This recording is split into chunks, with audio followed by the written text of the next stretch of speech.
So I want to say on all of our behalf, thank you, Mark. Thank you for helping us to think about what we want our locker room to look like, right? And for the inspiration of getting from 4 and 7 to the cup, right?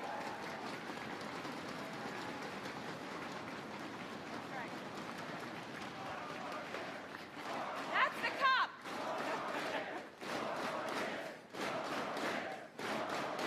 That's the cup. There you go. All right. So that would be the cup. We got to just talk a little bit about how we're going to get there. Now, I will not claim to have any experience when it comes to football, but I do know what it's like to be part of a team, and I do know what it's like to have a mentor. When I was in high school, a million years ago, my phys ed teacher was an amazing woman named Bonnie Parkhill. She was Bonnie Bailey, but she became Bonnie Parkhill as we were in school. Bonnie was also my coach on the volleyball, gymnastics, basketball, and track teams. Bonnie was a role model, and she was what Mark described today as a transformational coach for me. She had a clear sense of what made a good team. It didn't matter if you scored most of the points or if you warmed the bench a fair bit of the time, which I did. She respected us all. We were all expected to get up at 6 in the morning and be there for practice, those standards that Mark was talking about. We were expected to work hard, and most importantly, we were expected to work together. Bonnie taught me the power of a team. She showed us what was possible if everyone played their role and everyone did their part. We were a little school, but we punched above our weight because we learned how to play together. And I loved it. It was so much fun. Sadly, my basketball career never took off. But I am so lucky because I still get to be on a great team. And when you're on a great team, it feels like you can take on the world together. So, if you would just indulge me for one moment, because I want to thank Bonnie for showing me that. I'm so thrilled she's here, and I want to just say to her, thank you so much.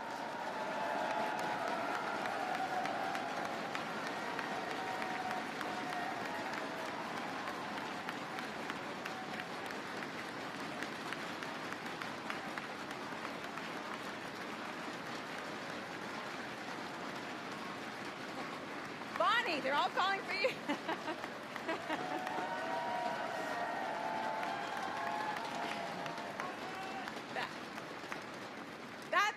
That thing that Mark said today, you know, he said that thing about coincidence. I am 100% sure, Bonnie, that I would not be standing here today if you hadn't helped me all those years ago. I'm absolutely sure of it. So,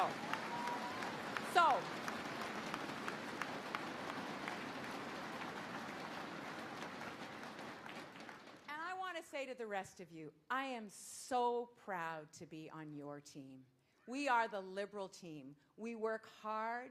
We've been working hard together. We're going to work hard together. We are ready for the fight ahead. We are. We are.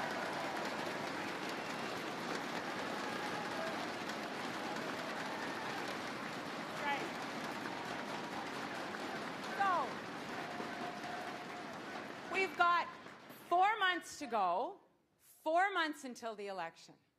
4 months to take our positive message to every home in every riding across this province. 4 mois pour aller de porte en porte, pour parler de ce que nous avons accompli et pour partager notre plan pour un avenir meilleur et plein d'espoir. I lost my first election in 1994 by 72 votes. Okay. Just a few more hours of canvassing or getting out the vote could have changed that result. And because every single vote counts, that means that every single visit on every single doorstep counts. Every single conversation, every opportunity to tell the people of Ontario how we are working for them. So I just want to take this moment to urge you to stay out and knock on just one more door, or maybe 5 more, or maybe 20 more. Tell people about our plan. It's a plan that's rooted in the values that we share, a belief in fairness and opportunity, supporting good new jobs, focusing on economic growth, protecting the wages and the well-being of our people, and investing where it makes the most sense and has the most impact. Investing in hospitals, in roads, schools, and transit. So today, after 4 years, the people of Ontario are seeing and they're experiencing the benefits of our plan. Our budget is back in balance. Our economic growth is the best in the country. In fact, in the last 3 years, Ontario's economy has led the G7 nations. It's a great thing. Great thing.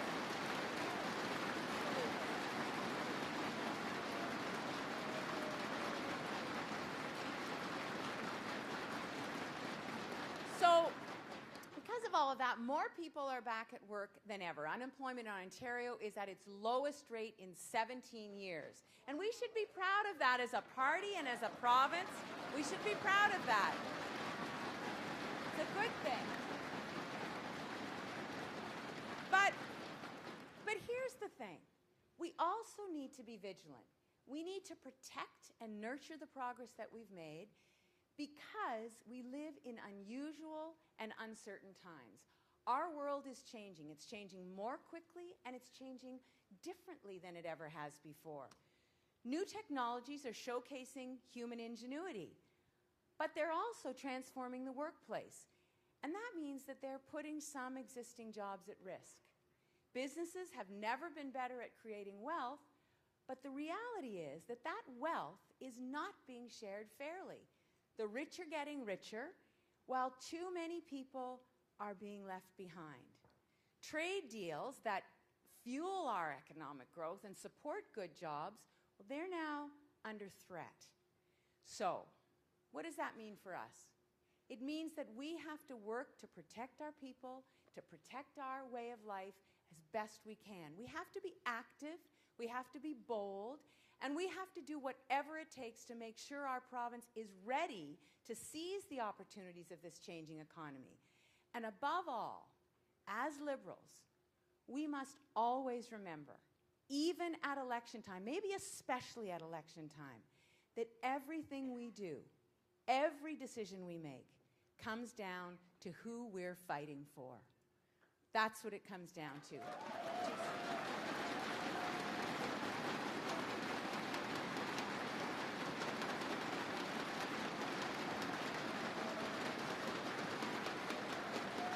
That's right. Alors, tout ce que nous faisons, chaque décision que nous prenons, définit en d'autres termes pour qui nous luttons. So, exactly who are we fighting for? We're fighting for young parents whose children are just starting out in the world. That's why we're creating 100,000 new spaces in childcare. That's right.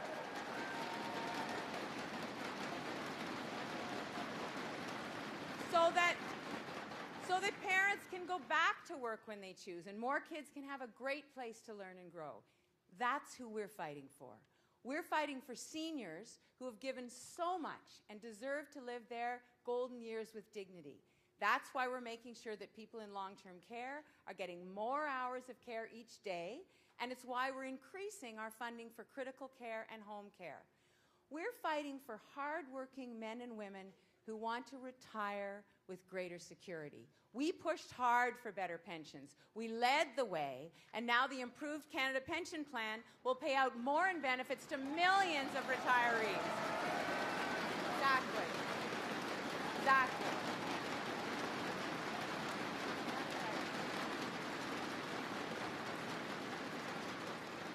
That's who we're fighting for. We're fighting for the people we know, and we all know someone struggling with mental illness, because we know that the right support can make a profound difference in people's lives. And we're fighting for the single mom who works a retail job and has struggled to make ends meet, no matter how hard she tries. C'est pourquoi nous augmentons le salaire minimum à $15 l'heure. Une augmentation réelle, oui.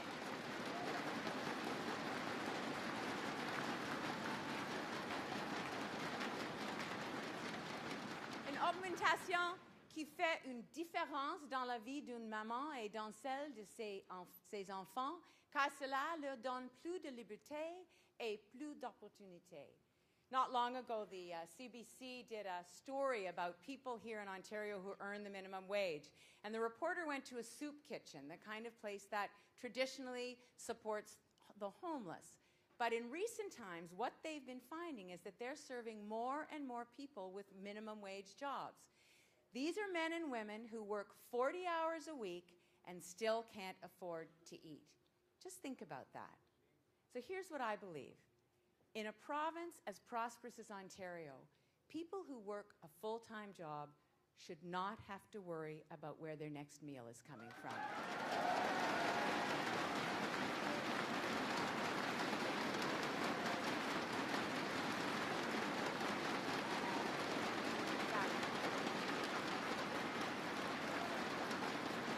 So that is why we're raising the minimum wage. And that's why we're doing it with urgency. That's who we're fighting for. We're fighting for young men and women who are just starting out in the world. That's why we made post-secondary tuition absolutely free for more than 200,000 students from middle and lower income classes. Fantastic. Fantastic. 200,000. I met a young man named Mashud at an opening of a food bank last year. And Mashud enrolled in school in Ottawa, but he couldn't afford both the tuition and the living costs, so he dropped out. And that's not right. That's not fair to his future. So now with the changes that we've made to OSAP, students like Mashud can go to school tuition free and graduate with much lower levels of student debt. And that will give them a better start in their adult lives. That's who we're fighting for.